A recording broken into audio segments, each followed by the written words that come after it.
Well, thanks, Greg, for joining me today. I happened to read one of your blog posts about a conference experience you had recently, and, yeah. and it made me think we should have a conversation about it. Well, that's great. Thank you for that. Well, as you know, I'm conference director with Training Magazine Events, and we're always looking for ways to support our conference presenters. And obviously, our events can't be successful without them being successful.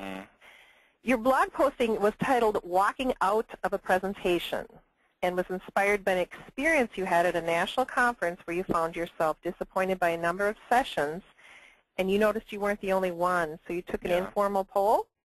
I found that a lot of people were disappointed by the speakers, and there were many reasons that people were talking about, but the big bucket that a lot of them fell into was that they were disappointed because the speakers weren't delivering against the promise of their session description or their title. Can you tell us a little bit about that?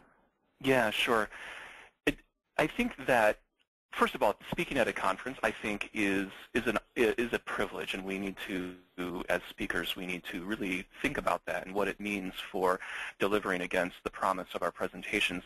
And if we disappoint them time and again, and multiple times during a conference, I have to wonder what message is that sending, and what conference organizers like yourself ought to be thinking about in order to help make that not happen. No, this wasn't a Training Magazine event, was it? It was not. Okay. And I will say to you that I've attended several of your events, and they always seem to be a notch or two ahead or better than some of the other conferences I've attended. I don't know what you do to make that happen, but I, for one, really appreciate it. Oh, well, thanks. Well, we're fortunate to be able to work with a lot of experts out there and train the trainer experts. But still, our conference attendees are learning professionals and can be a really tough audience. That said, they're also really eager learners. Right, right. And I would put myself in that bucket as well. I mean, I tend to be hyper aware of people's communication skills. I mean, I am a presentation and facilitation skills trainer, so I certainly am aware of those things. You're right. The trick is everyone in this audience as a learning professional is going to be keyed in, somewhat at least, on the presenter's skills. Yeah, but we really have to stop disappointing our attendees, or we're going to find ourselves, with conferences that simply don't exist anymore. And I think one of the things that people that I have seen, and of course I'm using a broad brush here, but they often have techniques and tricks to whatever. Well, the conference is only, the session is only, so 13 things into that period of time is going to be pretty rough. And I also see that a broad range of learning objectives are stated that they're going to be addressed, and then, of course they're not. So I just think that we need to pay a lot more attention to what our session title and our descriptions are so that we can deliver against those promises. We work really hard at Training Magazine to find effective presenters who are also experts in their content areas. Yeah, have to be, as you said, the subject matter experts, but they have to be really good presenters as well, and those two things sometimes aren't the same. Yeah, that's why I wanted to talk with you today. We have a few guidelines that we offer up to speakers, and I'll lay them out. After that, would you walk through what some of your recommendations are as well? Yeah, you bet. My first tip is to plan in advance and submit your handouts by the deadline so that we can print them for you. We've had a lot of frustration when slides are either intentionally withheld or not printed due to poor timing, so advanced planning is key. And yeah, and I can see why that's really important to conference attendees, and I can see why it's important for you to get them in advance. It's really challenging to be able to do that, but we've been the chosen speakers, so we need to, I think, step up and make it happen. The logistics require that, and I know it's hard for speakers to understand this, but the logistics require that we have so much lead time in terms of getting things printed and shipped and all of that. So I understand what the frustration is on your end, and I know that speakers in the past have said, that they'll be updating their slides. And do you have any recommendations in terms of how that might be handled if we print so far in advance that you can't make your updates? I tend to work on the fly a lot, and new information comes in that I can fold into my presentations, and so I'm always sort of fiddling with my slides right up until the last minute. Well, I don't know. You tell me. When you can upload those into the system so that people will have a digital copy at least a few days after the conference, right? Yeah, we tend to keep those up for months after the conference because people do keep going back to reference the handouts. So we'll make that happen, and you can upload a new version. Yeah. After the printed version has happened, after we printed your copy, I know that there will be some frustration if you're not exactly following the slides in your presentation, but far less frustration than would happen if you didn't have any handouts. Yeah, and as presenter, I guess you would just need to call it out that the handout that they're looking at is maybe not the most recent version, but I recognize that as speaker, and I'm going to upload my slides or my handouts later. So I think that is a solution. Just getting some version in front of them in the session is really important, and then being creative about how you can get updates to them. So let me ask you this. I think there are two camps out there. There's the camp that says just print off the PowerPoint slides and be done with it. And then there's the other camp that says they're going to create something else, maybe a workbook sort of thing. And I've done both. Well, I know for sure you can't satisfy everyone all the time. But, yes, some people attendees they don't want to spend a whole lot of time in the session taking notes that they might not have to if they're on the slide, if the information is on the slide. So some use it as a reference, and whatever makes sense for your session. So what I'm hearing from you is as speakers, we should be thoughtful about how people will be using our handouts, and then just create whatever seems to make sense. Exactly. Okay. Great. The next, speaking of a lot of advance warning, we ask for content so far in advance of the conference, and we have to print our promotional materials. Our brochure gets printed months and months in advance of the conference, that it's important that you review your session description in advance of your conference presentation, and determine, is that still what you intend to deliver? If not, let us know. Attendees are going to feel misled if the actual session content doesn't match the promotional content. The third point is that you're going to have limited time in your session. You only have 60 minutes, so you need to get to the heart of your session content as soon as possible. Don't spend too much time on background information. As conference director, I hate to hear things like, the speaker spent 40 minutes on irrelevant content. Don't make that mistake. Just quickly get to the core content and be sure to build in time for Q&A. Good advice. And my final point is no selling from the podium. The best sales medium you have is a good presentation. And attendees are very, very sensitive to this issue. An example is, while it's okay to mention a book, it's not okay to make it an advertisement for your book. And like I say, they're real sensitive, and especially to things like when speakers, and sometimes it might not be intentional, but it appears that they may be withholding information by saying, well, you can get this book or this information if you read the book. If you get my book, you'll learn more about X, Y, Z. So just be very aware of that sort of thing. And obviously there can't be any pitches or product services. You need to let your expertise speak for itself, and giving them helpful information is the best sales tool possible. Yeah. Even the appearance of selling will come across in the evaluations. Well, first, I don't have a book, although I'm writing one. I don't actually have one ready to go yet, and so I don't have that experience.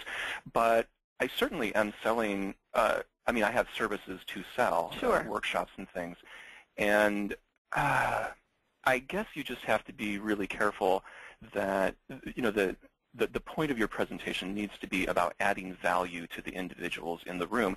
And while what you have to sell may add value, it's going to add value later, right? I think that the value that you're adding as a presenter needs to be in the here and now. Exactly. So those are my recommendations. What about you?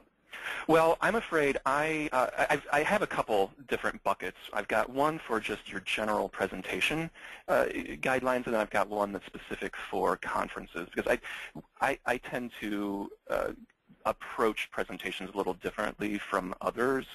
So let me just lay a little bit of groundwork there. So in general here, I think that a presenter needs to be, you need to be yourself, only better. Everyone has their own personality, and we need to be able to let that shine, but we also need to be the better version, the more professional, the most aware version of ourselves. And it comes down to not trying to present like someone else. A lot of times I hear from people, well, I want to talk like my boss, or I really admire so-and-so on TV. Well, that's all fine and good, but you can't recreate that. You're not an actor, and so it really needs to be focused and come from the heart. We hear the word authenticity a lot, and I think that it applies to this concept. My next point is to focus on your listeners and really engage them in the conversation. Like the graphic here on the right, he's making really solid eye contact with the individuals in the room, and you can see by those arrows, his focus is going toward them. So many times I think that presenters, particularly inexperienced presenters, have an inward focus, and they're just trying to say the words rather than saying the words to somebody so that they can hear and understand. And a piece of that is about engaging them in the conversation. I think that we need to shift our thinking away from the speech model, where a speech is a one-way communication that is even rehearsed and possibly even scripted. And we need to move more toward the conversation side. We talk about the orderly conversation, but it's all a matter of making sure that you're actually responding to the feedback that you're getting, whether it's verbal or nonverbal. So those are some general presentation guidelines. Let's talk more about presenting at conferences. And I brought this up earlier, but I really think that it's a privilege to be able to speak at conferences, and I think we need to honor that. So we need to really be at the top of our games.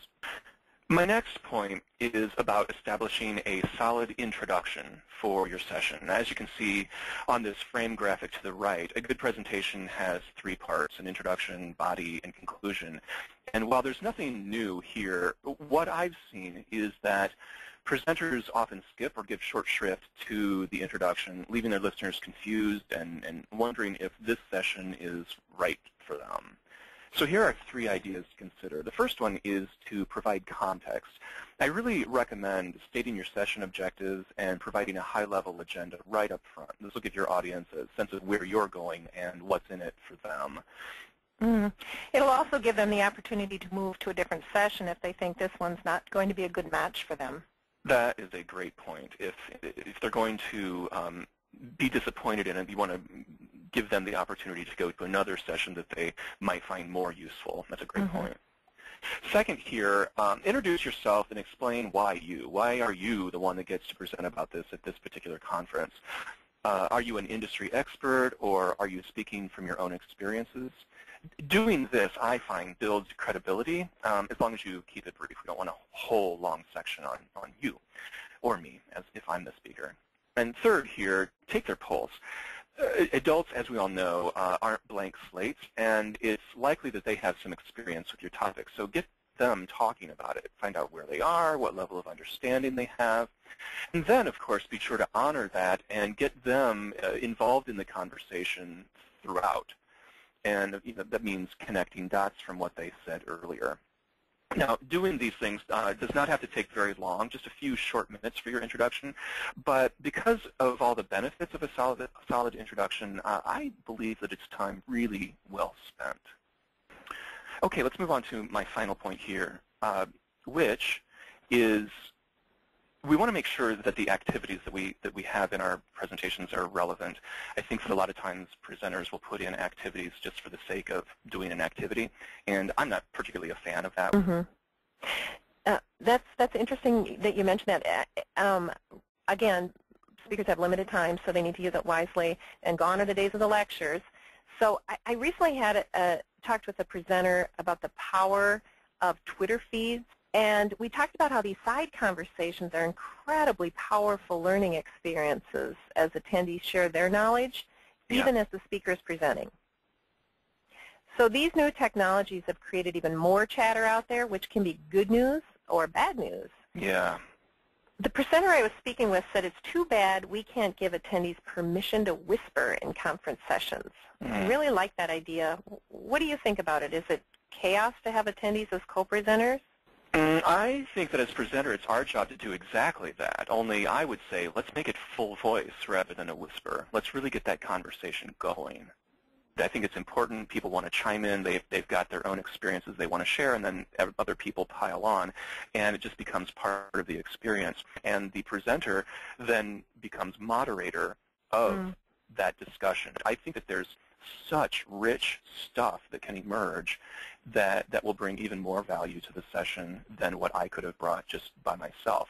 Now, of course, that means that you have to be a very skilled facilitator in order to allow that, as you say, the whispering to take place and still be able to encourage that participation and yet control the message and the room. But it can be done. Great ideas, Greg. Thanks so much. A few of the things that jump out at me are authenticity. I think that's key. There's limited time, so keep it very focused.